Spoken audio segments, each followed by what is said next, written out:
ፍትሃዊ የጠጅ ክፍፍልና ሌሎች የኢትዮ ኤርትራ ህብራዊ የስፖርት ታሪኮች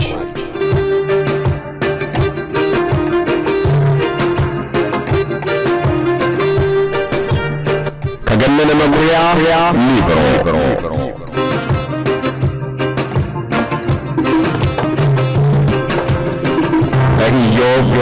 ዮናስ ክፍል 15 ፍትሃዊ የጠጅ ክፍፍልና ሌሎች የኢትዮ ኤርትራ ህብራዊ የስፖርት ታሪኮች ነውጠኛው ተጫዋች ወደ ሰንበል መሳሪያ ታጥቀው የሄዱ ወታደሮች በከፍተኛ ጥንቃቄ ወደ ግቢው እየተጠጉ ነው። የተሰጣቸው መመሪያ እንዲያዝ የሚፈለገው ሰው ሽጉጥ የታጠቀና ፈንጂ የያዘ በመሆኑ አደጋ ሳያደርስ በቁጥጥር ስር ማድረግ እንዳለባቸው ነው። ካለበለዚያ አላስፈላጊ የህይወት መስዋዕትነት እንደሚከፈልበትና ችግሩ ሊባባስ እንደሚችል ይገመታል። ለዚህም በከፍተኛ ሁኔታ መጠንቀቅ ይኖርባቸዋል። ደግሞም በአካባቢው አደጋ ተፈጥሮ ሌሎች ሰዎች መጎዳት የለባቸውም። ዋናው ነገር ተፈላጊው ሰው ፈንጂውን ሳይጠቀምበትና ከማፈንዳቱ በፊት በቁጥጥር ስር ማድረግ ነው። በወንጀል የሚፈለገው ሰው ግቢ ውስጥ እንዳለ ተረጋግጧል። ከአስመራ ከተማ ወጣ ብሎ በሚገኘው ሰንበል አካባቢ አንድ የፖሊስ ወታደር ከመሳሪያ ግምጃ ቤት ፈንጂ አውጥቶ በዛተባቸው ሰዎች ላይ አፈንድቶና የሚገርለውን ገርሎ ለመሰወር እንዳሰበ ተነግሯል። ፈንጂውን በቦርሳ አድርጎ ግቢ ውስጥ እየተንቀሳቀሰ እንደነበረ መረጃ ተሰጥቷቸዋል። የሰውየውን ማንነት ለወታደሮቹ ተነግሯቸዋል። ፈንጂውን ከማፈንዳቱ በፊት ጠብቀው በቁጥጥር ስር አውለው ወደ ዋናው ማዘዣ ጣቢያ በካቴና አስረው ማምጣት ይጠበቅባቸዋል። እነሱም ምስጋናና ሽልማት የሚያገኙት ምንም አደጋ ሳይደርስ መያዝ ከቻሉ ብቻ ነው። ወደ ግቢው የተላኩት ምርጥ የተባሉ የፖሊስ ሰራዊት አባላት ናቸው። ለብዙ ሰዓት ስለላ ካደረጉ በኋላ የሚፈለገውን ሰው አዩት። ግቢ ውስጥ ከለላ ይዘው እየተሽሎከለኩ ተከታተሉት። ከርቀት አይተው ቀስ ብለው ተጠጉት። ቦርሳውን ይዟል። በቃ ፈንጂውን እዚህ ውስጥ እንዳለ አረጋግጠዋል። የተነገራቸው መረጃ ፈንጂው በቦርሳ ውስጥ እንዳለ ነው። አሁን በደፈጣ ስልት መያዝ አለባቸው። ቦርሳውን በሆነ ሰዓት መሬት ላይ ካስቀመጠ ወይም የሆነ ቦታ ካደረገ ተወርውረው ሄደው ተረባርበው ሳይፈነዳ ሰውየውን ይቆጣጠሩታል ወይም በመሳሪያ ይመቱታል። አሁን ቀስ ብለው እየተጠጉ ነው። ሰውየው የተዘናጋ ይመስላል። ፈንጂ ይዞ ወታደሮቹ ሊይዙት እንደመጡ መገመት እንኳን አልቻለም። አሁን እንዳውም እየተዘናጋ ይመስላል። ስለ ተፈላጊው ሰው የተሰጣቸው መረጃ ለምንም ለማንም የማይመለስ በመሆኑ ፈጣን እርምጃ መውሰድ እንዳለባቸው ነው። ሰውየው ቦርሳውን ይዞ ወደፊት እየሄደ ነው። እነርሱ ደግሞ አድፍጠው እየተከታተሉት ነው። በእርግጥ አሁን እየተጓዘ ያለው ሰው ወደማይበዛበት በመሆኑ ፈንጂውን ቢያፈነዳው እንኳን በብዙ ሰው ላይ አደጋ እንደማያደርስ ገምተዋል። ቢሆንም ምንም ሳይፈጠር መቆጣጠር ይጠበቅባቸዋል። እዚህ አስመራ ከተማ በተለያዩ ጊዜያት የሚፈጸሙ የፈንጂ ጥቃቶች ብዙ ሰው ጨርሰዋል። በዘንቢል እያደረጉ አንድ ጥግ በማስቀመጥ እንዲሁም መኪና ውስጥ በመጨመር የሰው ህይወት እየጠፋ ነው። በዚህ የተነሳ ፈንጂን በተመለከተ ብዙ ቁጥጥር ይደረጋል። እንደዛም ሆኖ በዘዴ አንዳንዶቹ አደጋ ጣዮች ደርሰውባቸው ከብዙ ጥፋት መታደግ ተችሏል። ለዚህም ተብሎ ፈንጂውን በመጠቀም አደጋ ለማድረስ የሚጥሩትን ሰዎች ለመያዝና ለማክሸፍ በፖሊስ ውስጥ ልዩ ኃይል ተመድቧል። አሁንም ይሄ ተጠርጣሪ አደጋ ከማድረሱ በፊት ለመያዝ የሄዱት እነዚህ ኃይሎች ነበሩ። በእርግጥ ሰውየው ላይ አሁን ተቃርበዋል። ኳስ ከሚለማመዱበት ቦታ እየተከታተሉ ቢሆንም አልተመቻቸውም። ተጠርጣሪው ሰው ወደፊት ከሄደ በኋላ ቆመ። ሰውየው ፊቱን አዙሮ ተመልሶ ለመምጣት ያሰበ ይመስላል። ከመጣበት ቦታ የሆነ ነገር ረስቶ እንደሆነ ገምተዋል። እንዳያያቸው ተከልለው ቆሙ። ከሆነ ሰው ላይ ዕቃ ተቀበለ። ይሄኛው ሰው ግብረአበሩ እንደሆነ ስለገመቱ እሱንም በአይነ ቁራኛ እየተመለከቱ ነው። ከሄዱት ወታደሮች አንደኛው ተፈላጊውን ሰው ሲያየው ወዲያውኑ አወቀው። ይሄ ሰው ብዙ ነገር ይወራበታል። በጣም አሸባሪና ብዙዎች የሚፈሩት ነው።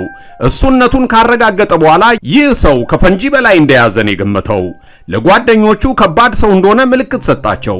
ደፋርና ኃይለኛ በመሆኑ ፈንጂው ከእጁ ከወጣ በኋላ እሱን በቁጥጥር ስር ለማዋል አቅደዋል። አሁን ማንነቱን ካወቁ በኋላ በከበባ መሄድ አለባቸው። ሰውየው አንድ ቦታ ደረሰ። ይሄ ስፍራ መጸዳጃ ቤቶች ያሉበትና መታጠቢያ ቦታ የሚገኝበት ነው። ከዚህ ከፍ ባለው ቦታ አንዲት ክፍል ትገኛለች። ይህች ክፍል በቆርቆሮ የታጠረች ናት። ስለ ቤቷ መረጃ አገኙ። ክፍሏ ጠባብና አንድ ሰው ብቻ የምትይዝ ናት።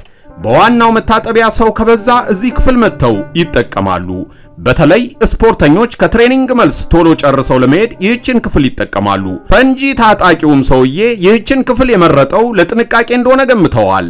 አሁንም አድብተው እየተጠጉት ነው። ክፍሏ ጠባብ ከመሆኗ የተነሳ ከባልዲ ውጪ ሌላ ነገር ለመያዝ የምትመች አይደለችም።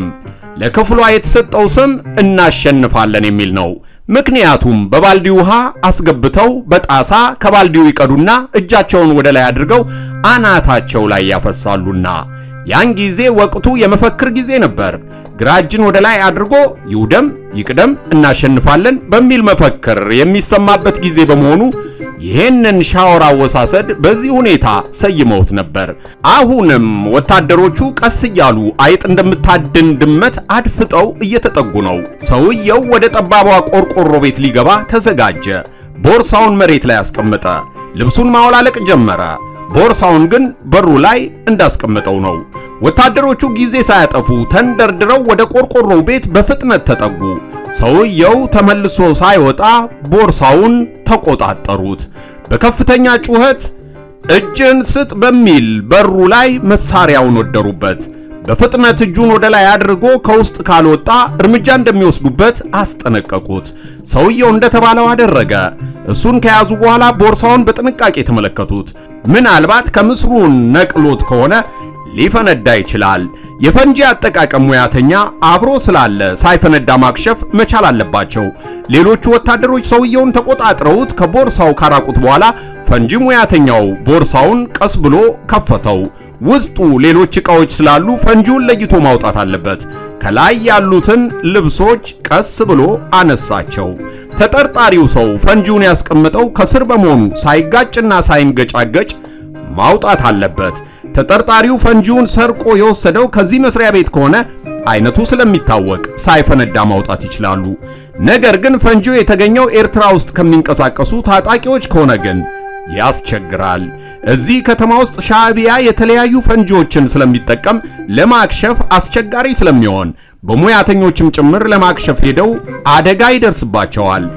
እናም አሁን ቦርሳውን ሊበረብሩት በጥንቃቄ ካልሆነ በቀር የሆነ ነገሩን ነክተው አካባቢውን በፍንዳታ ሊያተራምሱትና ከፍ ያለ አደጋ ሊደርስ ይችላል። አሁንም ሙያተኛው ቦርሳውን በጥንቃቄ እየዳሰሰ ከስር ያለውን ለመፈተሽ ጥረት እያደረገ ነው። አሁን ከውስጥ ሌላ ጠንከር ያለ ነገር አገኘ። ብረት ነው። የፈንጂው አናት ሊሆን እንደሚችል ገመተ። ብረቱ አንድ ሳይሆን የተለያዩ ናቸው። በእጁ ሲዳብስ ያገኘውን ብረት ለማየት ቀስ ብሎ ከላይ ያለውን ጨርቅ አነሳው። ጨርቅ የተባለው መለያ ነው። የክለቡ ማሊያ ስለሆነ አውቀውታል። ከማሊያው ስር ያለው ብረት አገኘው። ቀስ ብሎ ማሊያውን አነሳው። ነገር ግን የተገለበጠ ጫማ ነበር ያገኘው። የብሎን ታኬታ ነው። የታኬታውን ብሎን ነበር የፈንጂ አናት የመሰለው። ጫማውን ካወጣ በኋላ ከስር ያለውን ለመመልከት አስቸጋሪ ስለሆነበት ሌላ ዘዴ መፈለግ ጀመረ። ጥቂት ቆይተው የቦርሳውን ነገር ከጨረሱ በኋላ ሰውየውን በቁጥጥር ስር አውለው ወደ እስር ቤት ወሰዱት። ትልቁን ዓሣ በማጥመዳቸው ወደ አለቃቸው ስልክ ደወሉ። ወንጀለኛው ተገኝቷል ጌታዬ አሉ። ያዛችሁት? አዎ። ቦርሳውስ? በእጃችን ገብቷል። ፈንጂውስ? ለጊዜው ፈንጂ አላገኘንም። የት አድርጎት ነው? ምናልባት እዚሁ በቅርቡ ቦታ ደብቆት ይሆናል። አካባቢውን በደንብ ፈትሻችሁታል? ገና ነው። ለጊዜው እሱን በቁጥጥር ስር አውለናል። እሱን እስር ቤት አስገቡት። እሺ ጌታዬ። ወታደሮቹ በከፍተኛ ጥንቃቄ አደጋ ሳይደርስ ምንም ነገር ሳይፈነዳና ግቢው ሳይተረማመስ ተፈላጊውን ሰው በቁጥጥር ስር በመዋላቸው እየተደሰቱ ፈንጂውን ሊደብቅበት ይችላል ባሉት ቦታ ለመፈለግ ተዘጋጁ። ምናልባት ተባባሪዎች ስለሚኖሩት ቀጣዩን ስራ በጥንቃቄ መስራት ጀመሩ። ወደዚህ ታዘው ሲመጡ ትክክለኛ መረጃ ተሰጥቷቸው ነው። ሰውየው አደጋ ለማድረስ ራሱ ፉከራ እያሰማ ፈንጂውን ወደ አስቀመጠበት ቦርሳው መሄዱን መረጃ ደርሷቸው ነበር። እናም ፈንጂውን እዚሁ አካባቢ በአንድ ቦታ ደብቆታል ብለው ነው የገመቱት። ተጠርጣሪው ሰው ከትንሿ ቤት ካወጡት በኋላ አንደኛው ወታደር የምታመልጠን መስሎ ነው አለው። ምን ማለት ነው? በቁጥጥር ስር ውለሃል። ምን አደረኩ? ምን ያላደረከው ነገር አለ? እጅ ወር ላይ የተሳሳተ ሰው ነው ያገኛችሁት። አልተሳሳትንም። ማን ነው ስምህ? ጥበበ። እኮ ጥበበ ሰለሞን? አዎ። አልተሳሳትንማ። ማለት እኛም አንተን ፈልገን የመጣነው። ምን አድርጌ? ፈንጂው የት አለ? የምን ፈንጂ? የታጠቅከው ፈንጂ? ኧረ እኔ ፈንጂ የለኝም። አታዘናጋ። እኔ ሰላማዊ ወታደር ነኝ። ከጥቂት ሰዓታት በፊት መኪና በፈንጂ ለማጋየት ተዘጋጅተ ነበር። እኔ? አዎ፣ ሰው ለመግደል ዝተሃል። ጥበበ ነገሩ አሁን ገባው። ወታደሮቹ ትክክለኛ መረጃ ይዘው ነው የመጡት። ምንም ስህተት የለውም። በርግጥ ዝቷል። አስመራ ውስጥ እንኳን መዛትና ዛቻም ሳይኖር የፈንጂ አደጋዎች በተለያየ ጊዜ ይከሰታሉ። ይሄኛው ሰው ደግሞ በአደባባይ የሰው ምስክር ባለበት ነው የዛተው። ከዛተ ደግሞ ፈንጂ ያለው ማለት ነው። ነገር ግን አሁን የሚሰጣቸው ፈንጂ በእጁ ላይ የለም። እናም ፈንጂውን ያለበትን ቦታ ባለማሳየቱና ባለማስረከቡ ወደ እስር ቤት እየነዱ ወሰዱት። ምንም የሚለበስ ነገር በሌለበት አቧራ ላይ አስተኝተው 17 ቀናት ያህል ሌሊት እያስነሱ መሬት እያንደባለሉ በቅጣት አሳሩን አበሉት። የደበቀውን ፈንጂ እስኪያመጣ ድረስ እስኪመረውና እስኪያንገሸግሸው ድረስ እንደሚቀጡት አልጠፋውም። ምን ማድረግ እንዳለበት ግራ ገባው። አንድ ቀን ጠዋት ተነሳና ለማምለጥ ተዘጋጀ። ከዚህ አምልጦ በድንበር አቋርጦ ወደ ሱዳን ሊወጣ ፈለገ። ነገር ግን ምንም የተመቻቸ ነገር አላገኘም። ምናልባት ለፍርድ ቀርቦ ቅጣቱ ቀለል ሊልለት እንደሚችል አሰበ። ሰዎቹ ደግሞ በየቀኑ እየመጡ ፈንጂውን አምጣ በሚል እየቀጠቀጡት ነው።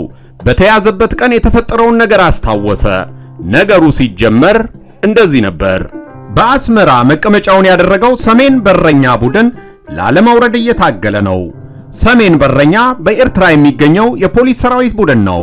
ክለቡ ሰሞኑን ወሳኝ ጨዋታዎች ይጠብቁታል። በቅጣት ከአዲስ አበባ ወደ አስመራ የመጣው ጥበበ ሰለሞን ደፋርና እልህኛ ሲሆን እዚህ ቡድን ውስጥ ወሳኝ ተጫዋች ነው። በዚህ ከተማ ከመጣ ጀምሮ ከቡድኑ አሰልጣኝ ጋር ስምምነት አልነበረውም። አሰልጣኙ ኃይሌ ተስፋ ጋብር ይባላል። ብዙዎቹ ኃይሌ ዱባ ብለው ነው የሚጠሩት። በአምስት ያህል የአፍሪካ ዋንጫዎች ለብሔራዊ ቡድን ተመራጭ የነበረ ተጫዋች ነው። ከነመንግስቱና ሉቻኖ ጋር ለብዙ ጊዜ በብሔራዊ ቡድን አብሮ ተጫውቷል። የአስመራውን ፔሌ ቡድን ከነ ወዲ ቀጭን፣ ተክሌ፣ ክፍሎም፣ ጀሚል አፈወርቅ፣ አሚኔ አስፋውና ሌሎችም ተጫዋቾች ጋር በተደጋጋሚ የኢትዮጵያን ሻምፒዮናነት ክብር አስጨብጧል። ከዚህም አልፎ ቡድኑን በአፍሪካ የክለቦች ሻምፒዮና እንዲሳተፍ አድርጓል። የኢትዮጵያ ብሔራዊ ቡድን ለ13ኛው የአፍሪካ ዋንጫ እንዲያልፍ በምክትል አሰልጣኝነት ከመንግስቱ ወርቁ ጋር ሰርቷል። በተጫዋችነትና በአሰልጣኝነት ትልቅ ልምድ ያለው በመሆኑ የአስመራው ፖሊስ ቡድን በእንክብካቤ ኃይሌን ይዞታል። የቡድኑ ተጫዋች የሆነው ጥበበ ግን ከኃይሌ ጋር ክፉኛ እየተጋጨ ነው። አሁን ነገሩ ብሶበታል። ዛሬ እኔና እሱ ይለይልናል ብሎ ነበር ጥበበ የመጣው። ቪኖ በኮካ ጠጣሁና ወደ ልምምድ ሜዳ ሄድኩ። ሁሉም ነገር ዛሬ ይለይለታል በሚል ጥበበ እያጉረመረመ ነው። ኃይሌ ነገሩ ገብቶታል። ከሜዳ ውጣ አለው። እኔ? አዎ አንተ ራስህ ከሜዳ ውጣ። ስነ ስርዓት ይኑር። አንተ ማን ስለሆንክ ነው እኔን ስነ ስርዓት የምታስይዘው? ውጣ ብያለሁ። አንተ ሰው ተወኝ። ለምንድን ነው የምትረብሸው? አንተ ነህ ረባሽ። እኔ? አዎ። ሰደበው። ዋይ የኔን እናት ትሰድባለህ? አዎ እንዳውም በድጋሚ ልስደብህ። አንተ ባለጌ። ባለጌ አንተ ነህ። እኔ ከመንግስቱ ጋር የተጫወትኩ ባንተ። ከፈለክ ደግሞ ድራሽን ነው የማጠፋው። አንተ? አዎ እንዳውም ተዘጋጅቼልን የመጣሁት። ምን ለማድረግ? ምን እንደማደርግ አሳያለሁ። ልትመታኝ? መምታት ትንሽ ነው። ምን አልክ? ከዚያም በላይ ነው። ምን ልታደርገኝ? በፈንጂ ነው ከመኪና የምበታትነ። ዋይ ዋይ! ምን ዋይ ትላለህ? በቃ ማንነቴን አሳያለሁ። መኪናህ ላይ ፈንጂ ጥዬ ነው የምበታትነ። እዚሁ ጠብቀኝ። ጥበበ በንዴትና በቁጣ ሆኖ እንደዛተ እዚህ ጠብቀኝ ብሎ ከውጭ ወደ አስቀመጠው ቦርሳ ሄደ። አሰልጣኙ ግራ ተጋባ፣ ደነገጠ። ይሄ ልጅ የዛተውን እንደሚያደርግ ስለሚያውቅ ፈንጂውን ከቦርሳው ውስጥ ይዞ ከመምጣቱ በፊት መኪናውን አስነስቶ ወደ ዋናው መምሪያ ሄደ። ተጫዋቾቹም ማንነቱን ስለሚያውቁ በፍርሃት ተበታተኑ። ከሜዳ ጥለው የወጡ ተጫዋቾች በአስቸኳይ እንዲመለሱ ትዕዛዝ ሰጣቸው። ሁሉንም ሰበሰበና የትም መሄድ አትችሉም፣ አሰልጣኙ ቢሄድም እዚሁ ልምምድ ትሰራላችሁ። ማንሃም በላቸው። አሰልጣኝ የሚያሰራውን አንተ ተክተህ አሰልጥነን ብሎ ትዕዛዝ ሰጠ። ስለፈሩት ቦርሳው ውስጥ የዛተበትን ፈንጂ እንደያዘ ስለገመቱ ጸጥ ለጥ ብለው ትዕዛዙን አክብረው መስራት ጀመሩ። ዛቻ ስለደረሰበት ወደ ዋናው መምሪያ የሄደው አሰልጣኝ ኃይሌ ሁሉንም ሪፖርት አድርጎ ከእንዲህ አይነት ተጫዋች ጋር መስራት አልችልም፣ ቡድናችሁን ተረከቡኝ አለ። የአስመራ ከተማ ፖሊስ አዛዥ የሆኑት ሻለቃ ሽፈራው በነገሩ በጣም ተናደዱ፣ ተቆጡ። የዛተው ተጫዋች ይሄን አያደርግም ብለው ችላ አላሉም። ከአዲስ አበባ በቅጣት ወደ አስመራ ሲመጣ በከባድ ማስጠንቀቂያ በመሆኑ ጦርነት ወዳለበት ወደ አፋበት እንዲላክ ነበር የተነገራቸው። ነገር ግን እዚህ የሰሜን በረኛ ፖሊስ ቡድን በውጤቱ የተዳከመና ችግር ስለነበረባቸው ቡድኑንም ላለመውረድ እንደሚጫወት ከዚሁ ይታደገናል በሚል ነበር በቡድኑ ያቆዩት። አሁን ግን አደጋ ለማድረስ እየተዘጋጀ ነው። የፈሩት ነገር ደረሰ። አሰልጣኝ ኃይሌም ለህይወቱ ሰግቶ ቡድኑን ሜዳ ላይ በትኖ ነበር ወደ ዋናው መምሪያ ሄደው። ሻለቃ ሽፈራው ለአሰልጣኙ ጥበቃ እንደሚደረግለት፣ ነገር ግን በፈንጂ ጥቃት ለማድረስ የዛተው ሰው ድርጊቱን ከመፈጸሙና አደጋ ከማድረሱ በፊት በጥበቃ ስራ የተሻሉ ናቸው ተብለው የተመረጡ አዳኝ ፖሊሶች ወደ ግቢው ልከው በቁጥጥር ስር እንዲውል አደረጉ። ጉዳዩ ተጣርቶ ምርመራ ከተደረገ በኋላ ጥበበ ችግር ውስጥ እንደገባ አውቋል። እርምጃ እንደሚወስዱበት ተነግሮታል። ወደ ጦር ሜዳ እንደሚሄድም ሰምቷል። አሁን እዚህ ሐዛዝ ባለው የውሾች ቤት ታስሮ 3 ሳምንት ሙሉ ስቃዩን እያየ ነው። ለዚህ ሁሉ የዳረገው ኃይሌ በመሆኑ እዚያ እስር ቤት ሆኖ በአሰልጣኙ ላይ እየዛተ ነበር። ከእስር ቤት አምልጦ ከወጣ ኃይሌ አደጋ ውስጥ እንደሚወድቅ ብዙዎች ያውቃሉ። ድንገት ምሳ ሰዓት ላይ ሳይታሰብ ኃይሌ ቤት አካባቢ ጥበበ ተከሰተ። ኃይሌ ሲመለከተው አላመነም። በድንጋጤ አንተ አለ። አቤት፣ ምን ታደርጋለህ? እኔ? አዎ፣ አንተን ፈልጌ። ልጆቼን በፈንጂ ልትገድል ነው የመጣው? ተረጋጋ። እንዴት ተረጋጋ? አደጋ ለማድረስ መጣ። እኔ ችግር ለመፍጠር አይደለም የመጣሁት። ወደሱ ተጠጋ። በሕግ አምላክ አትጠጋኝ። አልጠጋህም። እሺ ምን ፈለግ? እርዳታን ፈልጌ ነው። ከኔ? አዎ። ምን? ሻለቃ ሽፈራው ካንተ ጋር ልከውኝ ነው። ዋና ኃላፊው? አዎ። ለምን እኔ ጋር ላኩህ? ኃይሌ ይቅርታ ያድርግልህ፣ እሱን ጠይቀው ተብዬ ነው። ኃይሌ ተረጋጋ። ነገሩን ካጣራ በኋላ በእርግጥም እሱ በመሰደቡ ነው ጥበበ ላይ እርምጃ ይወሰድ የተባለው። 17 ቀን ሐዛዝ እስር ቤት ካሰቃዩት በኋላ ቡድኑም እየተጎዳ በመሆኑ ዋናው ኃላፊ ጋር ሰው ስለላከ ከእስር ቤት ወጥቶ ሻለቃ ሽፈራው ጋር ቀረበ። ምንም አላለም። ጥያቄ ሳያቀርብለት በፊት ሻለቃ ሽፈራው እግር ላይ እንደ በረኛ ተወርውሮ ወደቀና ይቅርታ ጠየቀ።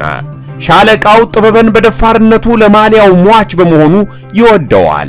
ግን ከዚያ ወጣ ባለ ባህሪውና አተራማሽ በመሆኑ ይቸገርበታል። ጉዳይህ በኮሚቴ ገና ታይቶ ፍርድ ይሰጣል። አሁን ኃይሌ ይቅርታ ካደረገልህ ብቻ ነው ከእስር ቤት የምትወጣው አሉት። እናም የኃይሌን ይቅርታ ፍለጋ ወደ ቤቱ ሄደ። ኃይሌም ነገሩን ከተረዳ በኋላ ይቅር ለማለት ተስማማ። ጥበበ በባህሪው አስቸጋሪ ቢሆንም ኃይሌ በችሎታው ያምንበታል። አብረው ቆመው እያለ ኃይሌ አሁን አንድ ነገር እንስማማ አለው። ምንድነው የምንስማማው? አንተ ትልቅ ችሎታ ያለ፣ እሺ አንተ ባህሪህን አስተካክልና እኔ ለኤርትራ ምርጥም ለብሔራዊ ቡድንም አስመርጣለሁ። እኔ ምንም አልፈልግም። እንዴት? አሁን ስለ ኳስ እንድናወራ አልፈልግም። እኔ እኮ እንድትመረጥ ነው። እስር ቤት እያለሁ በቅጣት ተጎድቻለሁ እና እኔ የምፈልገው ይቅርታን ብቻ ነው፣ ሌላ አይደለም። ዋይ? እሺ እንሂድ። በምን? በእኔ መኪና። ሁለቱም ተያይዘው ወደ መምሪያው ሄዱ። ኃይሌ ዞር እያለ ይመለከተዋል። ጥበበ አይታመንምና የሆነ ነገር ይዞ ቢሆንስ? በጎሪጥ እየተያዩ መምሪያ ደረሱ።